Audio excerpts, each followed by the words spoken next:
Bonjour à toutes et à tous, nouvelle capsule vidéo. Nous allons voir aujourd'hui deux verbes qui vous posent très souvent des difficultés parce que vous ne savez pas faire la différence et vous en utilisez un à la place de l'autre. C'est subir ou souffrir. Alors, voyons tout d'abord subir. C'est un verbe transitif, c'est-à-dire qu'il ne s'utilise pas avec une préposition. On ne met jamais de derrière. Il est synonyme de supporter une action extérieure. C'est-à-dire que par exemple, le voleur a subi un interrogatoire. Sous-entendu, les policiers, lui, l'ont interrogé pendant longtemps. D'accord ? Donc il a subi, il a dû supporter l'action, l'interrogatoire des policiers. Le malade a subi une intervention, sous-entendu du chirurgien.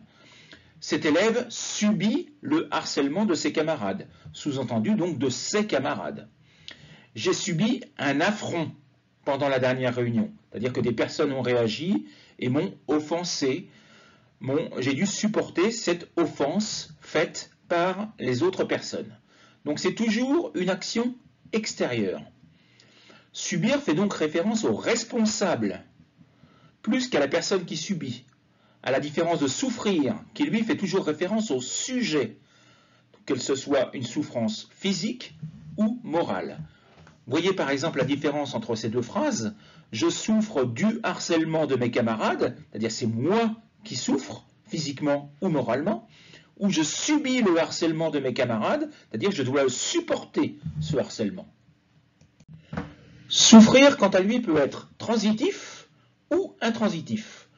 Quand il est transitif, c'est-à-dire sans préposition, il sera synonyme de supporter, mais à la forme négative et péjorative.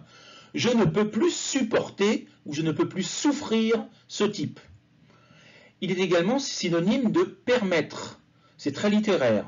Veuillez souffrir que je me retire, c'est-à-dire veuillez m'autoriser ou me permettre à sortir. Quand c'est un verbe intransitif avec préposition, il est synonyme de éprouver un dommage. Par exemple, ces arbres souffrent de la sécheresse ou sa réputation a souffert de son comportement. Il est également synonyme de éprouver une souffrance physique ou morale. Je souffre du dos depuis mon accident ou je souffre de rhumatisme tous les hivers. Voyez également une référence littéraire où le même verbe est utilisé avec ses deux sens différents dans la même phrase. Souffrez que je me retire ou non, souffrez tout simplement. Donc c'est le comte de Monte Cristo qui dit ça à l'un de ses ennemis.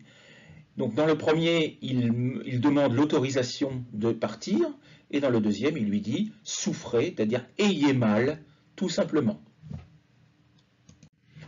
Comme d'habitude, voici quelques exercices pour faire la différence entre souffrir et subir et vous aurez la correction sous la vidéo. Au revoir.